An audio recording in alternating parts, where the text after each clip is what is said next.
Melissa Vargas has never belonged to one place for very long. Not geographically, not culturally, not emotionally. Her story is defined by movement, by adaptation, by the quiet understanding that identity is not always inherited. It is sometimes chosen, sometimes earned, and often paid for through sacrifice. Long before she became one of the most feared attackers in international volleyball, she learned that greatness often asks for solitude before it offers belonging. She was born in Cienfuegos, Cuba, into a country where sport is both pride and pathway. In Cuba, athletic talent is not discovered casually. It is identified early, cultivated systematically, and tied closely to national identity. From a young age, Vargas stood out, not simply because she was tall or strong, but because her relationship with the game was instinctive. Volleyball did not look foreign in her hands.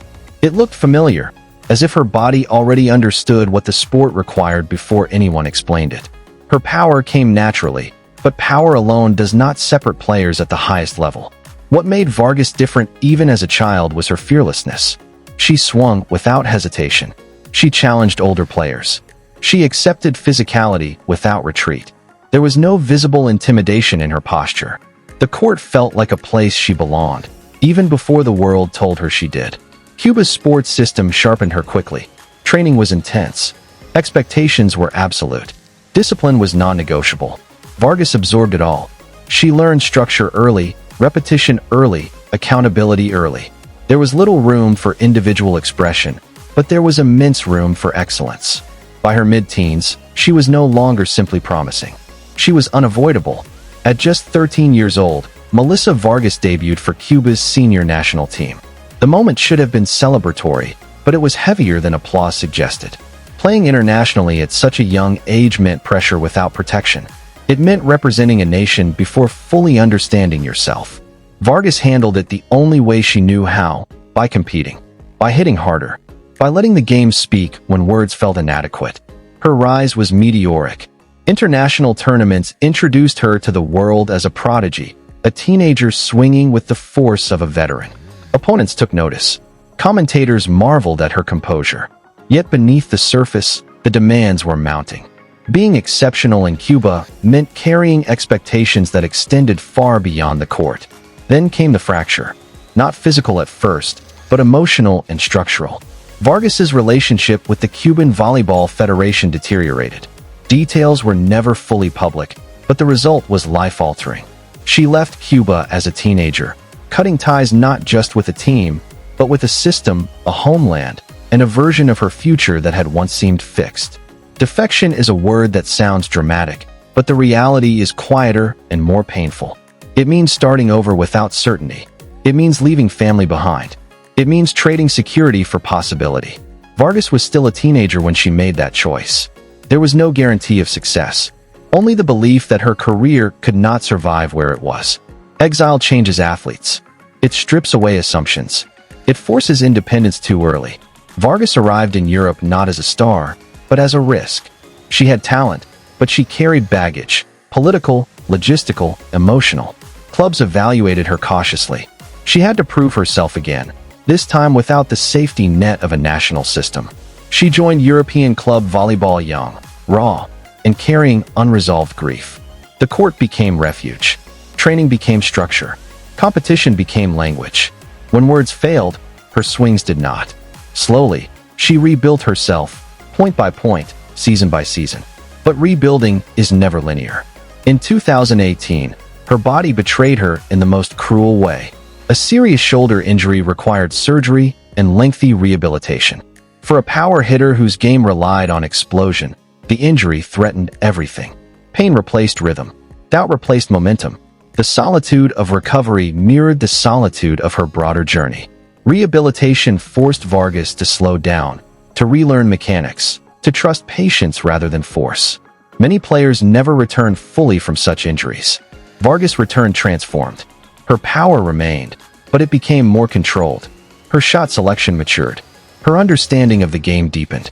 She was no longer just a prodigy surviving on talent. She was becoming a complete professional.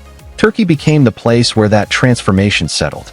The league offered competitiveness, investment, and belief. Club volleyball in Turkey is unforgiving. Expectations are immediate. Pressure is constant. Vargas thrived in that environment because it rewarded exactly what she had learned: resilience, discipline, and emotional containment. With Fenerbahce, her game exploded into global recognition.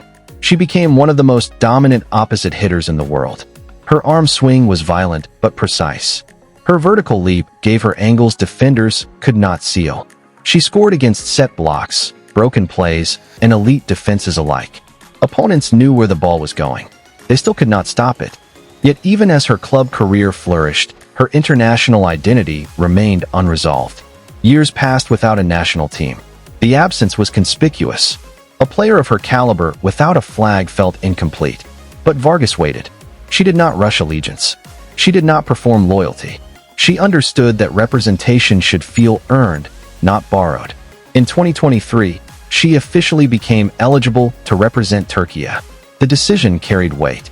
It was not about convenience. It was about belonging. Turkey had given her stability, opportunity, and trust when her career was fragile. Wearing the national jersey became an extension of gratitude rather than replacement. The impact was immediate and historic. With Vargas in the lineup, Turkey's offense transformed. She provided certainty in chaos. In tight moments, the ball found her. She delivered under pressure without theatricality. Her performances in international tournaments were not just dominant, they were decisive. Championships followed. Records fell. The country embraced her not as a guest, but as one of their own. Her MVP performances were not celebrations of individual brilliance, but demonstrations of reliability. When everything tightened, Vargas expanded. She attacked without fear, absorbed pressure without complaint, and carried the emotional weight of expectation with maturity shaped by hardship. Financially, success followed naturally. Elite contracts, endorsements, and long-term security arrived as reflections of value, not distractions from it. Estimates place her net worth in the multi-million-dollar range, built through club dominance and international success. But money was never the reward she chased. Stability was. Belonging was.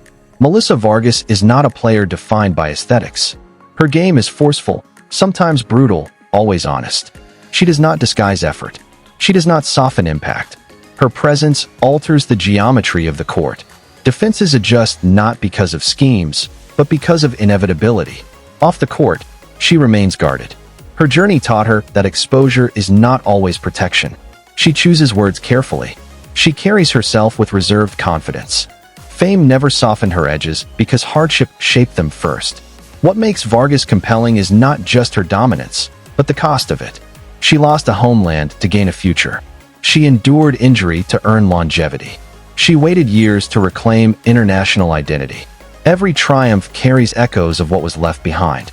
Her story reframes success. It suggests that greatness is not always about rising within a system. Sometimes it is about surviving without one. About choosing yourself when institutions fail. About rebuilding when the blueprint collapses. As her career continues, Melissa Vargas stands as one of the defining players of her generation. Not because she arrived early, but because she endured long enough to arrive whole. Her power tells one story. Her patience tells another. She does not represent a single place. She represents persistence. And in a sport that demands both strength and sacrifice, Melissa Vargas has given everything to become exactly who she is. Thank you for taking the time to experience this story.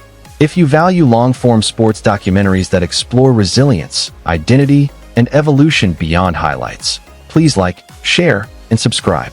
More stories are coming, and your support gives them purpose.